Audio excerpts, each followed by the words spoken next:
जय हिंद विद्यार्थियों। हम जिस टॉपिक पर चर्चा कर रहे थे वो था टेलीविज़न एवं फिल्म लेखन, जिसमें अब तक हमने पढ़ा कि टेलीविज़न लेखन एक सामूहिक लेखन होता है। टेलीविज़न लेखन में पटकथा, संवाद और शूटिंग आलेख का महत्वपूर्ण कार्य होता है या इनका महत्वपूर्ण स्थान होता है। टेलीविज़न आलेख कई प्रकार के होते हैं, जैसे उद्घोषणा, कंपेयरिंग, नाटक और वृत्त चित्र आदि। वृत्त चित्र को हम अंग्रेजी में डॉक्यूमेंट्री कहते हैं, जिसको भी कई भागों में बांटा गया है। और आज हम जिस बिंदु पर चर्चा करेंगे वो है टेलीविज़न लेखन एवं तकनीकी ज्ञान, कि टेलीविज़न लेखन के लिए लेखक को टीवी माध्यम तकनीक की जानकारी जरूरी है। इस संदर्भ में हमें इन बिंदुओं पर चर्चा करना या ध्यान देना बहुत ही ज़रूरी है। जैसे सबसे पहला बिंदु है स्पष्ट परिकल्पना, कि एक लेखक के लिए जो टीवी के लिए लेखन करना चाहते हैं, यह ज़रूरी है कि विषयों की जानकारी के साथ ही टीवी माध्यम की तकनीक की भी अच्छी तरह से जानकारी हो, क्योंकि मूल रूप से उसी की परिकल्पना पर पूरे कार्यक्रम को तैयार किया जाना है। इसलिए उसकी परिकल्पना में स्पष्टता और संप्रेषणीयता जरूरी है। यदि संप्रेषणीयता में किसी प्रकार की गड़बड़ी या अवरोध होता है तो निर्देशक, कैमरामैन एवं संपादक की टेबल तक भ्रम की सी स्थिति बनी रहती है, जिसका सीधा प्रभाव कार्यक्रम की गुणवत्ता पर पड़ता है। इसलिए लेखक को लिखते समय माध्यम के तमाम तकनीकी एवं कलात्मक पक्ष की संभावना को भी ध्यान में रख लेना उचित होगा। लेख और निर्देशक के बीच संप्रेषणीयता का अभाव पूरे कार्यक्रम को चौपट कर सकता है। दूसरा जो बिंदु है वो है ध्वनि प्रभाव। इस संदर्भ में यहाँ एक पक्ष यह भी विचारणीय है कि लेखक को दृश्य के साथ साथ ध्वनि के प्रभावों को समझने और उसके उपयोग के संकेत को प्रस्तुत करने की योग्यता होनी चाहिए, क्योंकि टीवी के कार्यक्रमों को सिर्फ कैमरे के माध्यम से ही प्रस्तुत नहीं किया जा सकता, बल्कि उसके साथ ध्वनि एवं संगीत के जरूरी उपयोग की जानकारी भी देनी पड़ती है, और यह संकेत पटकथा के समय लेखक को बताना भी जरूरी होता है। अगला जो बिंदु है वो है धारावाहिक या क्लाइमेक्स। वैसे तो वृत्तचित्र का आलेख हो या किसी धारावाही का उत्कर्ष, जिसे क्लाइमेक्स हम कहते हैं, एक महत्वपूर्ण स्थिति होती है जिस पर कार्यक्रम का प्रभाव आधारित होता है। टीवी कार्यक्रम ही क्यों, यह इतना आवश्यक है कि नाटक, उपन्यास, नृत्य और कविता किसी भी विधा के लिए उत्कर्ष का तत्व महत्वपूर्ण एवं आवश्यक तत्व होता है। किसी समय जैसे एक राजा था से लेकर अंत में वह खुशी खुशी साथ रहने लगा, एक ऐसी रेखा है जिसे नज़रअंदाज कर देना किसी लेखक के लिए संभव नहीं। आलेख एक बिंदु से शुरू होकर उत्कर्ष के बिंदु पर समाप्त हो जाता है, और जिसके आगे कहने, सुनने व समझने के लिए कुछ बचा भी नहीं रहता। जिस आलेख के अंत में दर्शक की जिज्ञासा ऐसा क्यों हुआ या कैसे हुआ बनी रहती है, वह उतना प्रभावी नहीं होता। अतः उसका संदेश है वो अंत में स्पष्ट और भ्रम रहित होना चाहिए। इसके लिए एक बेहतर उत्कर्ष की रचना जरूरी हो जाती है। आलेख कुंजी उत्कर्ष में होती है, अर्थात आलेख की कुंजी उत्कर्ष में होती है। इसलिए इस यात्रा में लेखक और निर्देशक दोनों की गुणवत्ता का परिचय भी मिल जाता है। इस वाक्य का मतलब ये है कि जैसा उत्कर्ष होगा आलेख उसी प्रकार सफल होगा।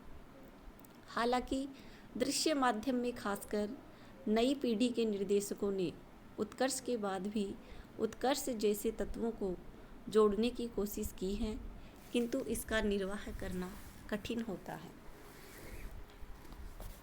अगला बिंदु है सीन सीक्वेंस, जिसे हिंदी में दृश्य क्रम कहा जाता है। आलेख लिखते समय लेखक की खासकर टीवी, नाटक या फिल्म के लिए सीन सीक्वेंस अर्थात दृश्य एवं अंक का संकेत भी देना होता है। नाटकों के लेखन में इसे अंक एवं दृश्य के रूप में देखा जाता है। उदाहरण के लिए एक अंक में कई दृश्य होते हैं और सभी एक दूसरे से जुड़े होते हैं। उसी प्रकार एक सीक्वेंस में कई दृश्य होते हैं और कई दृश्य मिलकर एक सीक्वेंस को पूरा करते हैं। खासकर शूटिंग के संदर्भ में इस प्रकार के विभाजन से कई लाभ होते हैं। एक तो समय और श्रम दोनों की बचत होती है, साथ ही धन का भी ज़्यादा व्यय नहीं होता। इसलिए शूटिंग के लिहाज से तमाम दृश्यों को सीक्वेंस के अनुसार रिकॉर्ड कर लिया जाता है। हालांकि टीवी नाटकों के लिए इस प्रकार के विभाजन की ज़रूरत कम पड़ती है, क्योंकि आमतौर पर टीवी नाटक एक स्टूडियो और लगभग एक समय में रिकॉर्ड किए जाते हैं।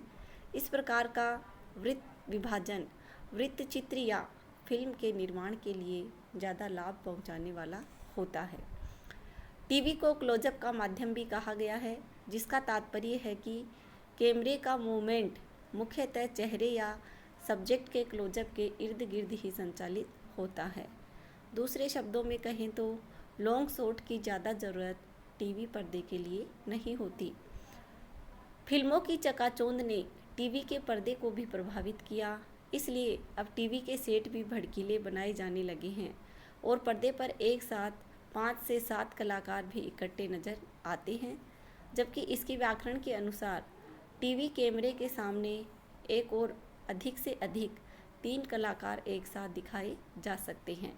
इसलिए टीवी लेखन के लिए इस बात पर भी ध्यान देना जरूरी हो जाता है कि ज़्यादा से ज़्यादा कलाकार एक साथ मंच पर कैमरे के सामने नहीं आए, और दूसरा यह है कि उनके संवाद क्लोजअप को ध्यान में रखकर लिखे जाने चाहिए। अगला जो बिंदु है वो है शब्द चयन। टेलीविज़न अपने आप में एक दृश्य माध्यम है और कई दृश्य इतने प्रभावशाली होते हैं कि उन्हें अलग से विश्लेषण की ज़रूरत नहीं होती। उदाहरण के लिए क्रिकेट मैच की कमेंट्री जब आकाशवाणी केंद्रों से प्रसारण की जाती है तब उसका स्वरूप कुछ और होता है, और कमेंटेटर को क्रिकेट के मैदान में होने वाली तमाम छोटी बड़ी गतिविधियों को शब्दों के माध्यम से व्यक्त करना होता है। वैसे ही कमेंट्री यदि दूरदर्शन पर प्रसारित की जाए तो दर्शकों में चिढ़ और गुस्सा दोनों तरफ के भाव उत्पन्न हो सकते हैं। इसलिए दूरदर्शन के जो अनुभवी कमेंटेटर हैं वे बहुत कम ही किंतु नपे तुले शब्दों का प्रयोग करते हैं। शब्दों की ज़रूरत वही महसूस होती है जहां दृश्य का प्रभाव कम हो जाता है। संवादों में शब्दों के चयन पर सतर्कता जरूरी होती है, क्योंकि उन्हीं शब्दों का सहारा लेकर उस दृश्य को अधिक प्रभावशाली बनाया जाता है। कभी कभी शब्द से अधिक महत्वपूर्ण ध्वनि प्रभाव लगते हैं, जिन्हें कैमरामैन की कुशलता और ध्वनि के प्रभाव से दृश्य को ज़्यादा संप्रेषणीय बनाया जा सकता है। अतः लेखक को टेलीविज़न आलेख लेखन के समय ध्वनि एवं संवाद दोनों के प्रभाव का मूल्यांकन आवश्यक है। कभी कभी तो ध्वनि प्रभाव या संगीत कैमरे के प्रभाव के साथ मिलकर संवादों की ज़रूरत ही खत्म कर देते हैं। क्लोजअप में आंसुओं का बहना और करुण संगीत मिलकर संवादों की ज़रूरत पूरी करते हैं। जैसे में कहने या अलग से संवाद की ज़रूरत नहीं होती, जैसे वह रो रहा है या दुखी है बेचारा। अर्थात आंसू बहते हुए क्लोजअप को देखकर हम अपने आप ही समझ जाएंगे कि वह व्यक्ति रो रहा है। इसके लिए हमें अलग से कहने की ज़रूरत नहीं पड़ती। अगला और जो अंतिम बिंदु है वो है भाषा शैली। टेलीविज़न के विविध कार्यक्रमों के लेखन में क्रम के इस बात को भी ध्यान में रखना जरूरी है कि वह कार्यक्रम किस चैनल पर प्रसारित होने वाला है। प्रत्येक चैनल की अपनी एक भाषा होती है। डॉक्यूमेंट्री में इस बात का ध्यान रखना चाहिए कि भाषा ऐसी हो जिसका उच्चारण आसानी से किया जा सके, अर्थात आम बोलचाल की भाषा का ही प्रयोग करना चाहिए ताकि वाचक को असुविधा न हो। टॉक शो आदि विविध कार्यक्रमों के लिए भाषा वैसी ही रखनी चाहिए जैसे महानगरों में युवाओं की इंग्लिश भाषा, क्योंकि उसका दर्शक वर्ग भी वही है। भारत में जनसंचार माध्यमों के वैश्वीकरण का टेलीविज़न की भाषा पर बहुत अधिक प्रभाव पड़ा है। भारत बहुसमुदायों, बहुभाषाओं एवं बहुधर्मों वाला देश है। भारत में फिल्म एवं टेलीविज़न चैनल, निर्देशन, संवाद, गीत आदि में इंग्लिश का प्रयोग करने की प्रवृत्ति भी चल पड़ी है।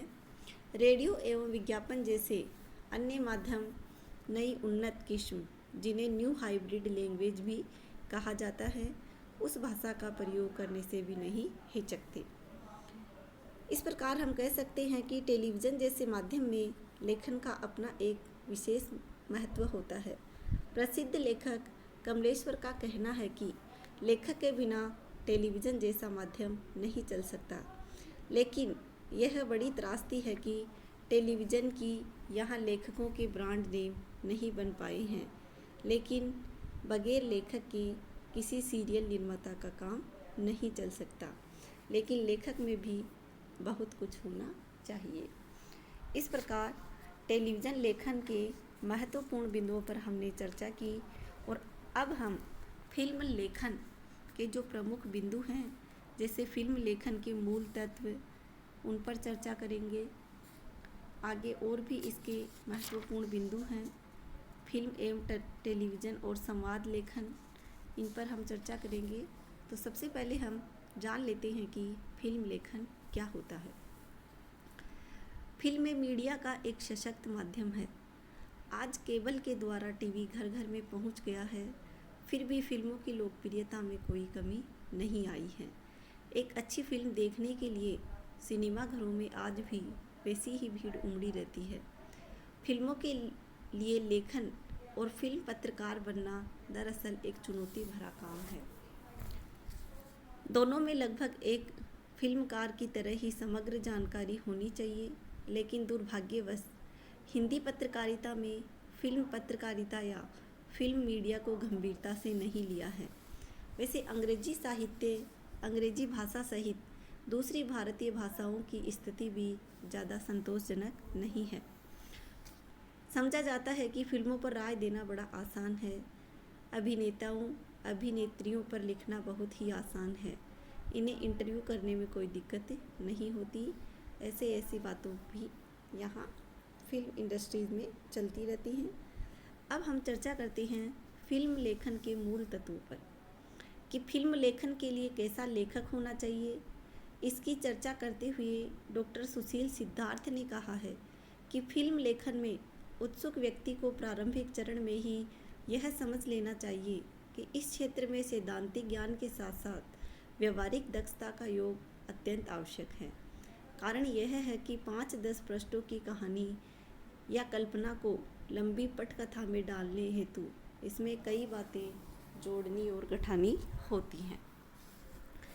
ऐसा करते समय पर्दा माध्यम यानी कि फिल्म निर्माण की तकनीक में कई तत्वों को ध्यान में रखना पड़ता है, जैसे बजट, अभिनय, छायांकन, स्थान, वातावरण आदि।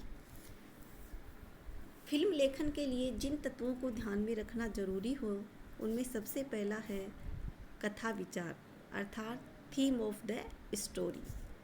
फिल्म के लिए उसका कोई मूल विचार होना जरूरी है, जिससे जब लेखक निर्माता से मिले तो उसे अपनी कथा वस्तु का विचार अर्थात आइडिया 1 मिनट में बता सके, क्योंकि निर्माता के पास इतना समय नहीं होता कि वह हर लेखक की पूरी कहानी सुनता रहे। जब लेखक उसे आइडिया बताता है और वह उसे पसंद आ जाता है तो वह कहानी सुनने में दिलचस्पी दिखाएगा, अन्यथा वह कह देगा कि यह आइडिया मेरे कोई काम का नहीं है। आइडिया में थोड़ा नयापन हो और मार्केट की शर्तों के मुताबिक हो। जैसे तंदूर कांड को लेकर कुछ लिखना चाहते हो तो थोड़ा रिसर्च करें कि नैना साहनी की हत्या के पीछे क्या कारण थे, उसकी आकांक्षाएं क्या थी, मधुस्मिता कांड को लेकर कोई कहानी लिखना चाहे तो रिसर्च करके उसका जीवन परिचय, कवयित्री जीवन, उसकी पारिवारिक पृष्ठभूमि आदि, बड़े लोगों तक पहुंच आदि की जानकारी भी एकत्रित कर लेनी चाहिए। इससे कहानी में प्रामाणिकता आ जाती है। आइडिया को फिल्म इंडस्ट्रीज में कॉन्सेप्ट नोट कहा जाता है। अगला जो बिंदु है वो है कथासार। कथासार को हॉलीवुड की भाषा में स्टोरी आउट ऑफ लाइन कहा जाता है या स्टोरी आउटलाइन कहा जाता है। कथासार में मुख्यतः कहानी की मुख्य बातें लिखी जाती हैं। कथासार कॉन्सेप्ट नोट से भिन्न होता है। कॉन्सेप्ट नोट में संक्षेप में विचार के उद्देश्य एवं सार्थकता की चर्चा होती है, जबकि कथासार में संक्षेप में फिल्म की कहानी लिखी जाती है। अगला जो बिंदु है वो है पात्र। पात्र के लिए प्रसिद्ध लेखक मनोहर श्याम जोशी का मत है कि चरित्र चित्रण के लिए हमें कहानी के अनुसार सभी प्रमुख एवं छोटे पात्रों का बायोडाटा तैयार कर लेना चाहिए। बायोडाटा में अपने पात्रों के बारे में एक छोटी जानकारी लिख लें। इसके अतिरिक्त लेखक को अपनी कहानी में कोई ऐसा पॉइंट जरूर रखना चाहिए जिसके इर्द गिर्द उसके पात्रों की संख्या टकराई। कहानी में नायक, प्रतिनायक, खलनायक, नायिका, सहृदय माता, हृदयहीन पिता, बात बात में जान देने वाले दोस्त जैसे टाइप पात्र होने चाहिए, तभी आपकी कहानी दमदार होगी। चरित्र निर्माण के लिए पटकथा लेखक को अपने आसपास के चरित्रों की तलाश करनी चाहिए। अगला बिंदु है पटकथा। कहानी को अंतिम रूप दिए जाने के बाद पटकथा लिखी जाती है, जिसे स्क्रीन प्ले कहते हैं। फिल्मी भाषा में उसे सिनेरियो भी कहते हैं। पटकथा का अर्थ होता है दृश्य कर्म का निर्धारण।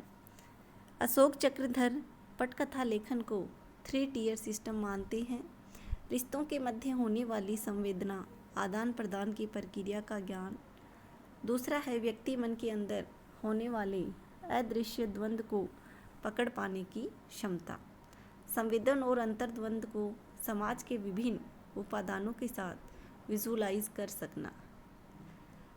इस प्रकार हम कह सकते हैं कि पटकथा लेखन की सफलता इसी में है कि वह लेखक अपनी कहानी को ऐसे खूबसूरत तरीके से दर्शकों के सामने प्रस्तुत करे कि वह 2.5 घंटे तक दर्शकों को बांध सके और उनमें उत्सुकता जगाए रखे। पटकथा के 7 चरण माने गए हैं। अगला और अंतिम बिंदु है संवाद। आमतौर पर फिल्मों या टेलीविज़न में पटकथा कोई लिखता है और संवाद कोई। कुछ लेखक ऐसे होते हैं जो दृश्य निर्माण के विशेषज्ञ भी होते हैं तो कुछ संवादों के, जैसे स्वर्गीय राही मासूम रजा, कमलेश्वर जैसे अपने हिंदी के कुछ लेखक ऐसे रहे हैं जिन्होंने संवाद लेखन के रूप में प्रसिद्धि प्राप्त की है। सलीम जावेद के बारे में भी कहा जाता है कि सलीम स्क्रीन प्ले और जावेद संवादों के विशेषज्ञ रहे हैं। इस प्रकार हमने फिल्म लेखन के लिए कुछ बिंदुओं की, जो भी उसके लिए महत्वपूर्ण बिंदु थे, उन पर चर्चा की। फिल्म समीक्षक के लिए और भी कुछ बातें आवश्यक हैं कि वह कलाकारों और निर्देशकों के चमत्कारिक व्यक्तित्व से प्रभावित हुए बिना बेबाक समीक्षा लिखे। उसे फिल्म जगत के बाजार ट्रेंड पर भी नज़र रखनी चाहिए। उसे बराबर यह भी देखते रहना चाहिए कि किस किस्म की फिल्म हिट हो रही है और कौन असफल हो रहा है। मौजूदा दौर में दर्शक वर्ग क्या देखना पसंद कर रहा है, यह फिल्म समीक्षक के लिए फिल्म निर्माण प्रक्रिया का ज्ञान होना जरूरी है। इस प्रकार कहा जा सकता है कि फिल्म लेखन एक सतत या निरंतर अभ्यास की प्रक्रिया है, जिसमें स्नेह अर्थात धीरे धीरे निखार आता है। फिल्म लेखन और टेलीविज़न लेखन को विश्वविद्यालयों के जनसंचार पाठ्यक्रमों में आज भी विशेष महत्व नहीं दिया गया है। आज भी अधिकांश विश्वविद्यालयों के पास उनके अपने स्टूडियो नहीं हैं और न ही प्रशिक्षण देने वाला विषय विशेषज्ञ। मगर आश्चर्य इस बात का है कि जिस हिंदी भाषा में लगभग 1000 फिल्में प्रतिवर्ष बनती हो और टेलीविज़न के कार्यक्रम लगातार बढ़ते जा रहे हैं, उस भाषा में फिल्म लेखन और टेलीविज़न के लेखन पर न तो पुस्तकें हैं और न पत्रकारिता एवं जनसंचार पाठ्यक्रमों में उनका अनिवार्य प्रश्न पत्र के रूप में समावेश। यह हमारे लिए एक चिंता का विषय है। आज के इस वीडियो में इतना ही। धन्यवाद।